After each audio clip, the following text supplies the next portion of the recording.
Welcome to In Chairs Somewhere, a variety show basically about anything I want to talk about. Today I've got two special guests. I've got Michael Butscher and I've got Justin Fairweather, and we're going to talk about Black Americans in media and everything else in between. So their careers and their dreams, aspirations, and awesome stuff. They're good friends of mine, and I'm excited and thankful you guys are here. Thanks for having me. Absolutely. Can you guys, Justin, let's start with you. Okay. Let's talk a little bit. Tell us about who you are and tell everyone what you're doing. Okay. So I just graduated from Towson University, their electronic media and film department. Studied filmmaking, directing, and that's ultimately the goal for me. I want to really tackle directing films and stuff. Just finished a short film about last month, actually. Took a very long time to complete, but I'm happy with how it turned out. So now I'm dipping my feet into what could possibly be my next project, testing the waters on that. So it's an exciting time for me. That's awesome. Thank you. And how about you, Michael? Well, I have been lucky enough to have been around some very cool people. And because of the fact that I was around some cool people who had voices that made you want to listen to what they said, I studied them and I learned how to get people to pay attention to you when you spoke. Well, that's something I need to learn. And when I learned that, I ended up on the radio, and then I started acting when I was 10 years old. Okay.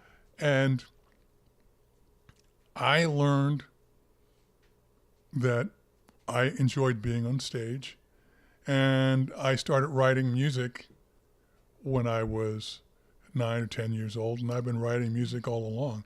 And when I was in the hospital in 2012, being diagnosed with multiple sclerosis, some friends from when I was in 5th grade noticed that I was in the hospital on Facebook, and they asked, "Are you writing music about this?" And going, I didn't realize that I told my classmates that I was writing music, but they knew I was writing music way back then. And so I just haven't written anything in quite some time. The last song I wrote was in 2010. I wrote a song for a play. The play was called Announce the Blues, and I wrote a song called Catfish Blues, and I learned to play slide guitar for that, and I haven't written anything since then. But well, and that's that's something that I found that a lot of people have troubles with, is just like, I haven't done something since for a while. They're just like, I really want to get back into it. But you're saying, I am going to write something this week. Awesome. Yeah, I'm going to write something. I'm going to play my guitar and I'm going to play my bass. Nice. And I'm going to play some keyboards too. Well, we know Michael's going to have a productive week, whereas I'm going to be sleeping after this. So that's something I kind of want to touch on a little bit, because I know, Justin, you're a film director, and Right. and you create media and put artists and actors like myself and Michael, in pieces, just in general. You're kind of our employer. And then, Michael, from an acting standpoint, I kind of want to talk a little bit about, how the roles in the past few years have changed, especially, well-known pieces like Get Out and things like that. And bigger stage plays are having more diverse casts. So from a filmmaker standpoint, does being a Black American really affect you? Like, do you find that you kind of gravitate toward putting, by just, you're naturally more diverse, like how does that affect you, being a Black American and, well, obviously America? Well, I feel like being a Black American, whenever I approach my work, I think where I come from, it reinforces the importance of diversity in the work that I put out. Absolutely. And reinforces the importance of shining a light on people who weren't well represented in the past when it comes to film. It makes me want to do everything I can to shine a light on those people in leading roles. Like the short I just did, the lead is a Hispanic woman. Can you tell us a little bit about your short real quick? Okay. Yeah. It's real quick. I want to segue into that. It's a very weird short film. It's about a pet sitter who goes to her client's house to watch his dog for the day, and the dog turns the corner, and it's a creepy man crawling across the ground on all fours. So now she has to watch over this guy for the day who behaves like a dog and perhaps thinks he's a dog. And there's a lot of deeper things there that she unravels and discovers about the dog and his owner and stuff like that. And her perspective plays into the narrative as well in kind of a social way. Absolutely. But it was important for me to inject flavor into that people maybe haven't been accustomed to in their film, in their films in the past, and in genre films in the past. And Absolutely. That's why I love Get Out for being a black horror film. Absolutely. And the fact that it did what it did is like incredibly inspiring Oscars, to me. everything. Yeah. So Sure. it's important to me to inject diversity into everything that I do. Absolutely. And how about you? Have you found that, especially because, with stage, you were recently, you said in a stage play, and you also played a character with, disability too. How does cerebral palsy? Well, the cerebral palsy reading, I just, that was fine. That I was more a person with MS. Yeah. Okay. It's like just basically what I have. And just out of curiosity, because I told you my mom has MS. Do you see that as like a, is it something that you feel like is different? Does it feel like it separates you from other people? Should people consider it a disability? Well, the fact that I don't get around as well as I used to is a disability. But that hasn't stopped you from like being on stage and having awesome career and stuff. Coming from a voiceover point of view, because it's something I don't do, and I'm sure I don't know if you've used too much of it in direction. But have you found that being a Black American really affects any work coming from a voiceover point of view? Now this is going to seem amazing, but since I am off camera, generally speaking, people have no idea about my ethnicity. And my first national commercial, I was cast in that because they were looking for someone who was ethnic who didn't sound ethnic. Okay. So like as an accent, or like how does that even work? And I said, what? I said, we're looking for someone who is ethnic who doesn't sound ethnic, and you were suggested to us. So then they said, okay, would you like to read for this? I said, sure, no problem. Yeah. And I said, I'll stop into your office tomorrow. I said, no, today. Media never waits. Then they said, do you have a demo? And I said, I've dropped demos off with you guys before, but I'll stop in and grab a copy of my demo and drop it off and read for you. So I went to the commercial refinery and got a copy of my demo. Then I went to WB Donor and I read, when you open a can of Colt 45, you get more than smooth, mellow, cool malt liquor. A bunch of times. This is after... Do it like you're seeing yellow. And this is after they played Adolf Caesar doing the commercial. And he just sounded pissed off.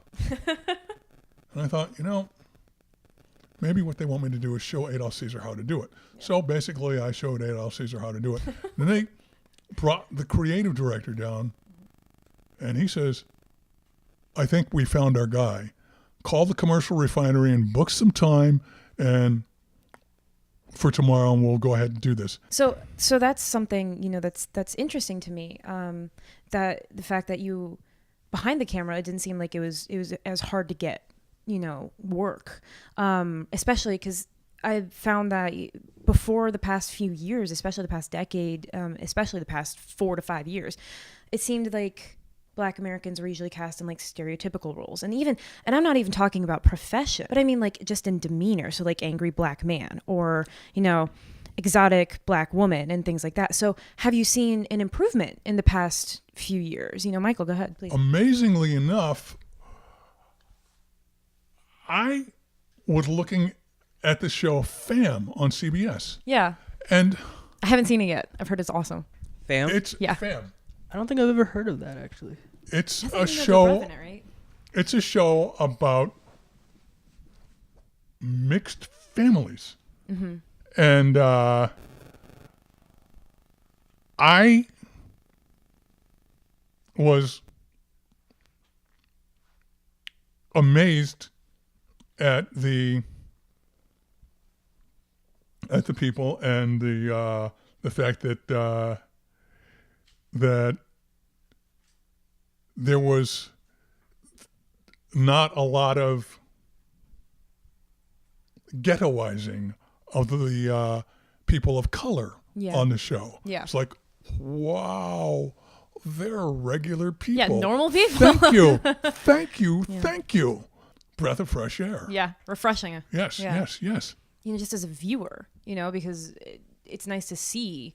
I'm like, yeah, it's not, no one's, going around toting a piece all the time. It's just people. They're people. So I'm happy to hear that you yourself are also refreshed by this. And Justin, so how about you? What are your thoughts on the last few years? From a film standpoint, I think we're in something of a renaissance, and I think that makes me very happy to see. Definitely. You have Get Out, you have Barry Jenkins' films, Moonlight, If Beale Street Can Talk. Last year, we had a ton of fantastic things. There was a film called Blind Spotting that I missed out on initially, but I watched it a few weeks ago, and I was blown away. It has Daveed Diggs. He was on Hamilton and Broadway. And you haven't seen it yet. It's fantastic, and the last act gave me chills. It's really, and he wrote it too. Really well done. Awesome. Black Panther, Yeah, definitely. even animated films. Spider-Man Into the Spider-Verse has an African American Latino lead, crawling up walls. I thought that was really cool. But doing athletic roles. Yeah. Definitely. I mean, but it's just cool to see, and it inspires me. Like watching Hollywood Reporter roundtables with directors and seeing Ryan Coogler speak. Absolutely. And it's just seeing people like him and seeing the work that they put out, like really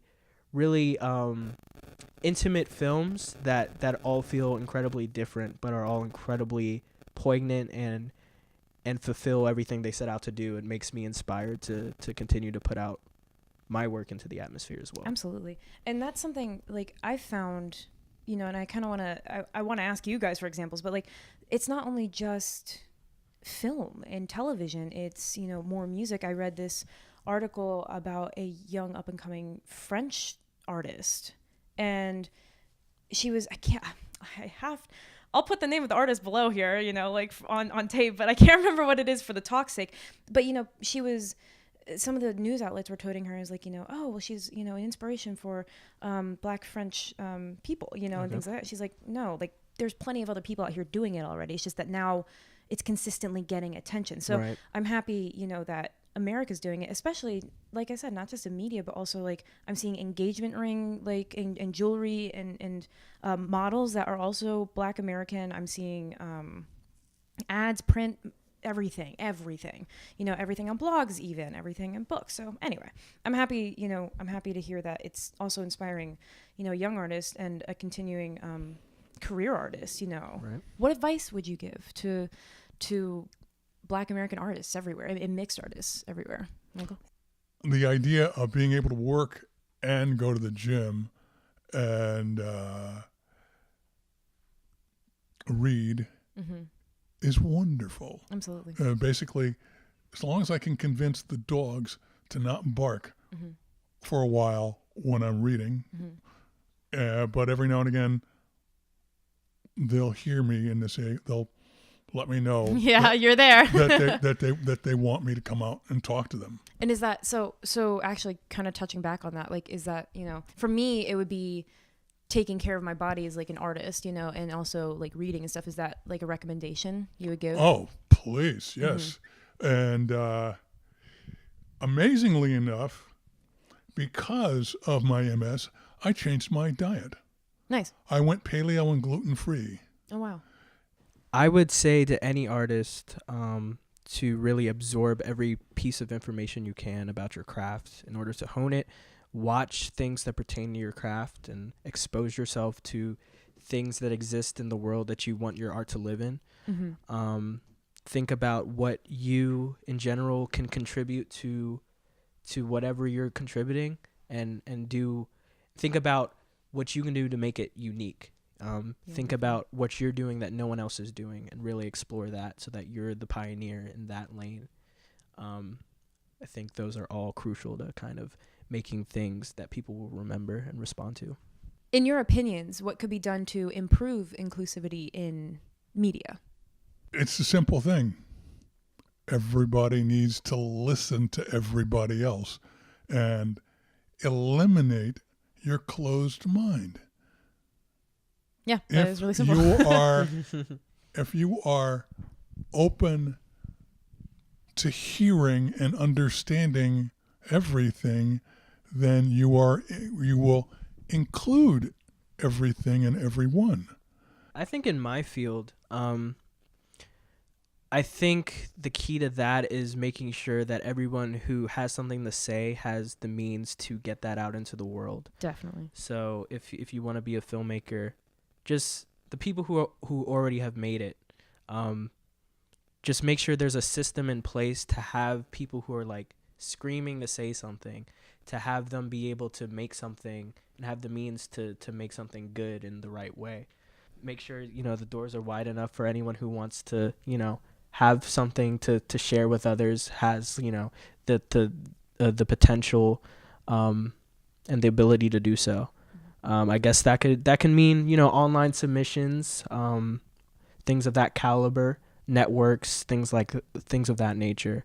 But yeah, just Absolutely. It kind of reflects a little bit. It says, hey, we should put some responsibility on people that have crazy, amazing roles, like your friend who does Master Chief and Halo, and some of our friends from Towson that have recently, made amazing pieces that are being shown on Netflix and at Sundance. And right. So yeah, definitely, that's a great consideration. Making sure, hey, when you or myself, we've all said, yeah, we can do this, let's, and we've been there, done that, opening the doors. That's great. Right.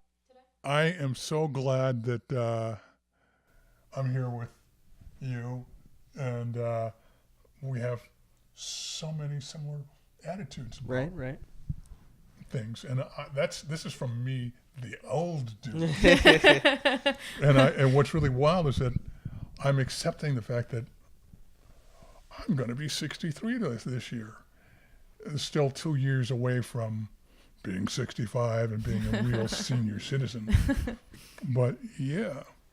Thanks, young buck. Oh, thank you. It's a pleasure to be here with you as well. And like you said, I'm glad. I feel like we're both positive about where the media is in terms of Black Americans now. And good. I'm so happy to hear that too. And I think the tide is going in a good direction. Like I said, it seems to me like a renaissance in terms of film and things like that, and even other races. Crazy Rich Asians doing so well. Searching, which was an Asian lead, and that was a brilliant, captivating film. And I'm just really excited that these stories are able to be told on a massive scale, and makes me really, really excited for the future. Me too. Well, I'm so happy you guys came in, and I think it's great, where the media in America especially is heading. So I want to thank you guys for your time today, and thank you. That's all we have, scheduled for the time being. So until next time, this has been In Chairs Somewhere. My name's Alexis. I've been joined by Michael Butscher and Justin Fairweather. So keep an eye out for their names everywhere, and we'll see you soon. Stay wonderful. See you guys. Bye-bye.